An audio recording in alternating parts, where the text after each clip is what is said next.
Assalamualaikum warahmatullahi wabarakatuh. Perkenalkan, nama saya Manila Jisituko dengan NIM 2301010110168. Pada kesempatan kali ini, saya akan mempresentasikan hasil jawaban ujian akhir semester saya untuk mata kuliah Komunikasi Data dengan dosen pengampu Dr. Ucuk Darussalam STMT. Untuk soal yang pertama, jelaskan cara kerja pengiriman paket data antar komputer di physical layer. Berikut adalah gambar dari 7 osi layar. Nah, untuk physical layer sendiri berada pada kelapisan 7. Pada physical layer merupakan fondasi dari seluruh komunikasi data sebagai lapisan paling bawah dari model OSI. Nah, physical layer sendiri memiliki beberapa tanggung jawab sebagai berikut. Yang pertama, mengubah data digital yang berupa untaian bit menjadi sinyal fisik yang dapat ditransmisikan melalui media transmisi seperti kabel tembaga, serat optik, atau gelombang radio. Yang kedua, perangkat keras yang beroperasi pada lapisan physical layer mencakup berbagai komponen, mulai dari kartu NSC yang terpasang di dalam komputer hingga perangkat jaringan seperti hub dan repeater.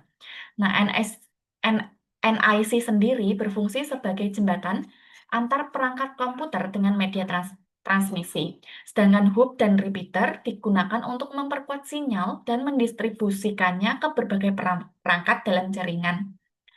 Yang ketiga, bertugas untuk mendefinisikan karakteristik fisik dari media transmisi, seperti jenis kabel yang digunakan, kecepatan transmisi data, serta metode pengkodean sinyal.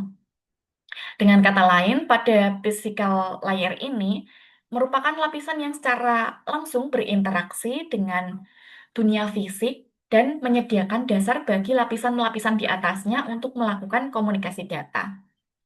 Nah, untuk ilustrasi yang lebih sederhananya, seperti ketika kita akan menghubungkan komputer ke router menggunakan kabel Ethernet. Nah, kabel Ethernet ini merupakan tugas dari physical layer. Kan tadi memilih kabel. Nah, ini kabel Ethernet. Nah, kemudian sinyal listrik yang mengalir melalui kabel tersebut merupakan bagian dari cara kerja dari physical layer tadi. Untuk jawaban pertama, berikut merupakan referensi yang saya gunakan. Yang kedua yaitu jelaskan cara mendeteksi error dalam transmisi data dan algoritma apa yang digunakan untuk mendeteksi. Jelaskan cara kerja algoritma tersebut. Nah, dalam transmisi data, kesalahan dapat terjadi karena berbagai faktor, mulai dari noise atau interferensi dan degradasi. Interferensi sendiri adalah gangguan sinyal dan degradasi penurunan sinyal. Deteksi data melibatkan penambahan informasi redundan ke data asli sebelum transmisi data. Nah, informasi redundan digunakan oleh penerima untuk memeriksa apakah data telah rusak selama perjalanan atau diubah selama transmisi. Nah, jika informasi redundan yang dihitung ulang penerima tidak cocok dengan data yang diterima, maka dapat dikatakan terjadi kesalahan atau adanya error. Berikut merupakan algoritma deteksi data. Yang pertama ada parity check. Parity check sendiri ada dua, yaitu single parity dan parity dua dimensi. Adapun cara kerja single parity, yang pertama bit redundan atau disebut bit parity ditambahkan di akhir unit data sehingga angka 1 menjadi genap. Oleh karena itu, jumlah bit yang dikirimkan akan menjadi 9 bit. Nah, jika jumlah bit satu sender atau pengirim ganjil, maka ditambahkan bit paritasnya 1. Jika jumlah bit sender 1, maka satu genap. Satu genap, maka akan ditambahkan bit paritas 0 pada akhir unit data. Di sisi penerima, bit paritas dihitung dari bit data yang diterima dan dibandingkan dengan bit paritas yang diterima. Teknik ini menghasilkan jumlah total satu genap, sehingga dikenal sebagai pengecekan paritas genap. Ini merupakan gambar ilustrasi dari single parity. Di sini ada seri sender mengirimkan sebuah data Data tersebut berisi 1011. Kemudian bit parity check-nya mengecek bit bit parity ini mengindikasikan bahwa bit sendernya merupakan angka ganjil, maka akan ditambahkan bit paritas 1. Kemudian dari bit paritas ini ditransmisikan ke media untuk diarahkan ke pengirim. Nah, bit parity-nya dicek lagi kalau kalau bit ini tidak sesuai dengan perintah atau tidak sesuai dengan single parity-nya, maka data tadi akan dikembalikan ke sendernya. Dan ketika sesuai, maka akan diterima oleh penerima. Kelemahan dari single parity ini hanya dapat mendeteksi kesalahan bit tunggal yang sangat jarang terjadi. Nah, jika dua bit dipertukarkan, maka kesalahan tidak dapat dideteksi. Seperti pada gambar ini. Ketika bit sender memiliki angka 00 di sini, kemudian diganti dengan bit paritas, kemudian datanya akan diganti dengan 11, maka single parity tidak dapat mendeteksi ke- kesalahan. Yang kedua ada parity dua dimensi. Pemeriksaan parity dua dimensi mengatur data dalam bentuk tabel. Bit pemeriksaan paritas tadi dihitung untuk setiap barisnya, yang setara dengan pemeriksaan paritas tunggal. Kemudian dalam pemeriksaan paritas dua dimensi, satu blok bit dibagi menjadi beberapa baris, dan baris bit yang berlebihan ditambahkan ke seluruh blok. Di sisi penerima, bit paritas dibandingkan dengan bit paritas yang dihitung dari data yang diterima. Berikut merupakan gambar dari ilustrasi parity dua dimensi. Ini merupakan data original yang dikirimkan, kemudian data tersebut ini ada 4 bagian, maka akan dibuat 4 baris. Setelah itu, bit parity-nya akan ditambahkan setiap pada setiap bagian terakhir data. Kalau di sini seperti ini bitnya memiliki satu ganjil, maka akan ditambahkan satu. Kemudian yang ini memiliki bit satu genap, maka akan ditambahkan 0. Kemudian hasil ini maka akan ditaruh pada baris selanjutnya. Kekurangan dari pemeriksaan bit paritas dua dimensi sendiri, jika jika dua bit dalam satu unit data rusak dan dua bit yang posisinya persis sama di unit data lain juga rusak, maka pemeriksa paritas dua dimensi tidak dapat mendeteksi kesalahan. Nah, teknik tadi tidak dapat digunakan untuk mendeteksi kesalahan 4 bit atau lebih dalam beberapa kasus. Kemudian ada algoritma checksum. Cara kerja algoritma tersebut, dari sisi pengirim, data dibagi menjadi segmen-segmen dengan ukuran yang sama, misalnya 16 bit, 8 bit, dan seterusnya. Kemudian segmen tadi dijumlahkan menggunakan aritmetik pelengkap atau dapat juga disebut komplement aritmetik. Jika ada kelebihan atau carry yang dihasilkan dari penjumlahan tadi, maka akan ditambah maka maka akan ditambah kembali ke jumlah. Penjumlahan carry tersebut ditambah kembali ke jumlah. Hasil penjumlahan kemudian dikomplementkan, semua bit dibalik, misalnya 0 menjadi 1, 1 menjadi 0, untuk mendapatkan nilai checksum. Checksum tersebut ditambahkan ke data asli dan dikirimkan bersama. Dari sisi penerima, penerima menerima semua segmen data beserta checksumnya.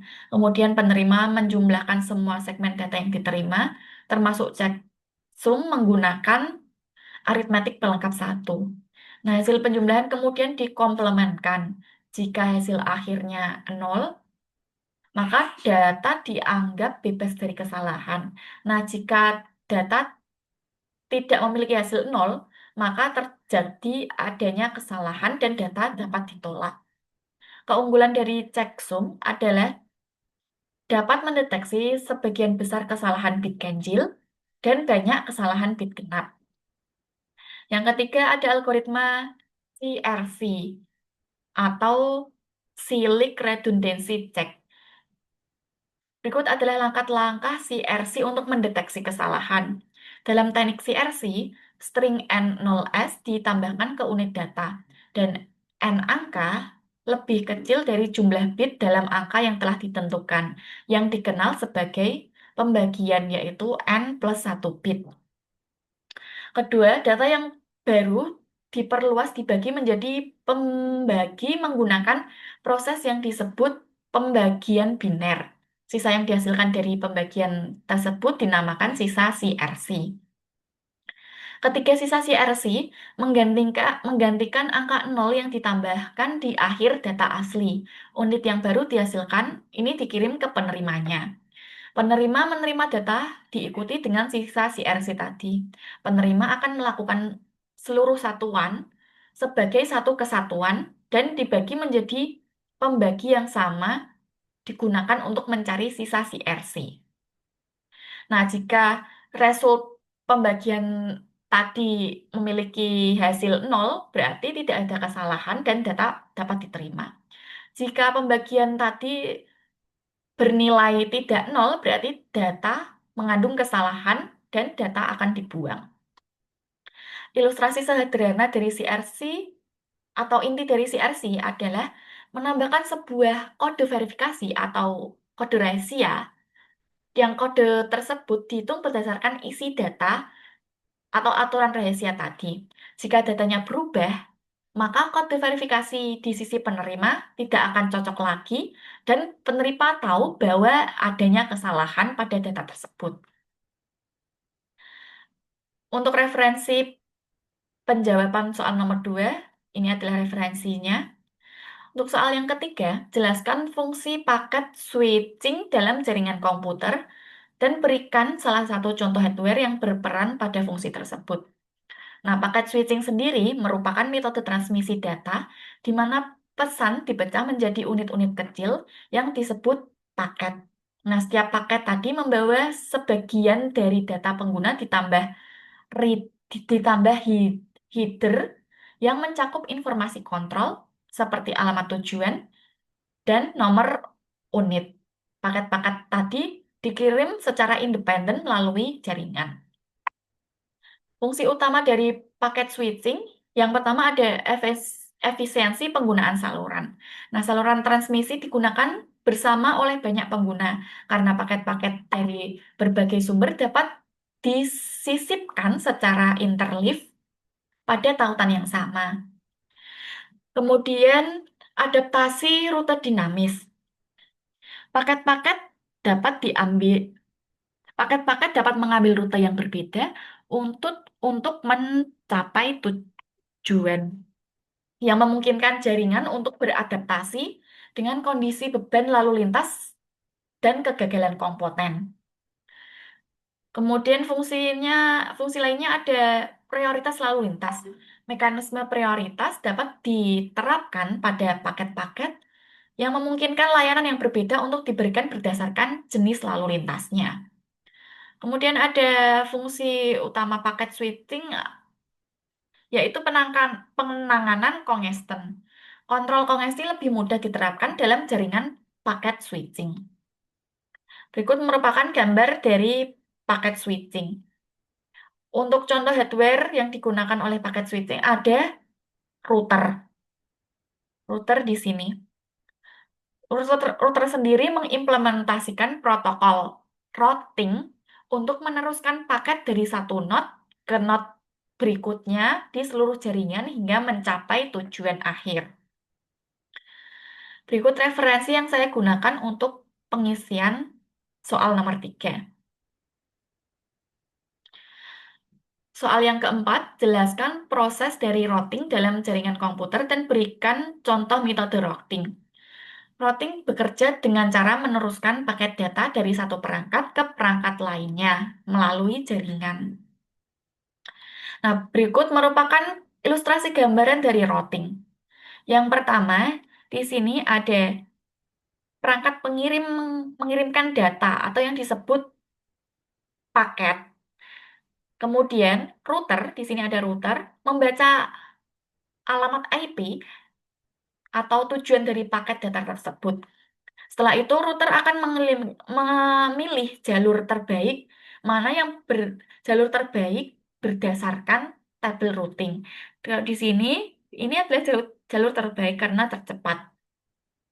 Setelah itu, router tersebut akan meneruskan paket ke router-router selanjutnya sampai ke tujuan akhir. Nah, berdasarkan selanjutnya adalah metode routing. Metode routing ada tiga, routing statis, routing dinamis, dan routing default. Routing statis sendiri adalah metode routing di mana administrator jaringan secara manual menentukan jalur yang harus digunakan untuk mengirim data.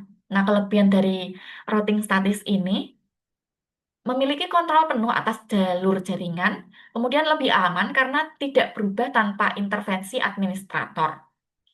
Namun, routing status ini memiliki kelemahan yaitu kurang fleksibel karena setiap perubahan jaringan harus dikonfigurasi secara manual. Yang kedua ada routing dinamis. Routing dinamis menggunakan protokol routing untuk menyesuaikan jalur secara otomatis berdasarkan kondisi jaringan. Beberapa routing dinamis yang paling populer ada RIP, Routing Information Protocol, ada Open Shortest Path First, kemudian ada Broader Gateway Protocol. Keunggulan routing dinamis ini adalah fleksibel dan efisien dalam menangani perubahan jaringan. Namun routing dinamis dapat menambahkan beban kerja pada perangkat jaringan karena memerlukan pemrosesan tambahan. Setelah itu ada routing default. Routing default digunakan ketika tidak ada jalur yang spesifik yang ditemukan pada tabel routing. Nah, paket data akan diarahkan ke jalur default yang telah ditentukan. Nah, routing default ini sering digunakan pada jaringan kecil atau sebagai cadangan dalam sistem routing dinamis. Berikut merupakan referensi saya untuk menjawab soal nomor 4. Kemudian soal yang nomor 5, jelaskan proses terjadinya congestion data dalam jaringan komputer dan bagaimana cara mengatasi dan mengantisipasinya. Referensi yang saya gunakan untuk menjawab pertanyaan ini berdasarkan dari buku Data dan Computer Communication dari William Stallings pada bab 12 Congestion Data. Congestion data sendiri terjadi ketika beban pada jaringan atau jumlah paket yang dikirim ke jaringan lebih besar daripada kapasitas jaringan itu sendiri. Proses dan efek terjadinya congestion. Yang pertama, congestion menjadikan peningkatan delay. Ketika lalu lintas meningkat, antrean di router dan switch akan memanjang, menyebabkan peningkatan waktu tunda transmisi paket. Yang kedua, paket loss. Jika buffer pada router dan switch penuh, maka paket-paket yang datang akan dibuang atau hilang karena tidak ada ruang untuk penyimpanannya. Yang ketiga, penurunan throughput. Kehilangan paket memicu transmisi ulang yang dapat yang yang pada gilirannya menambah beban pada jaringan yang sudah padat, menyebabkan throughput kurang efektif atau kinerjanya menurun. Kemudian yang keempat ada congestion collapse. Dalam kasus yang ekstrim, jaringan dapat mengalami congestion collapse, di mana throughput turun mendekati nol karena sebagian besar bandwidth terbuang untuk retransmisi atau transmisi ulang paket yang telah hilang tadi. Kemudian cara mengatasi dan mengantisipasi congestion control, yaitu dilakukan pengendalian kongesti. Pengendalian kongesti ini merujuk pada teknik yang digunakan untuk mencegah atau bereaksi terhadap kongesti pada jaringan. Kemudian manajemen lalu lintas. Manajemen lalu lintas ini mencakup pengendalian kongesti dan teknik lain untuk mengelola sumber daya jaringan. Pendekatan umum yang dapat dilakukan untuk mengatasi kongesti data, terjadinya kongesti, yaitu dilakukan pencegahan kongesti. Pencegahan tersebut bertujuan untuk menghindari kongesti sebelum dimulai, contohnya seperti admission control dan resource reservation. Nah, ada pendekatan umum lainnya, ada reaksi kongesti. Kongesti tersebut merespon setelah terjadi. Seperti contohnya ada mekanisme flow control, explicit congestion notification, dan membuang paket atau paket discarding. Sekian presentasi jawaban soal UAS. Kurang dan lebihnya mohon maaf. Wassalamualaikum warahmatullahi wabarakatuh.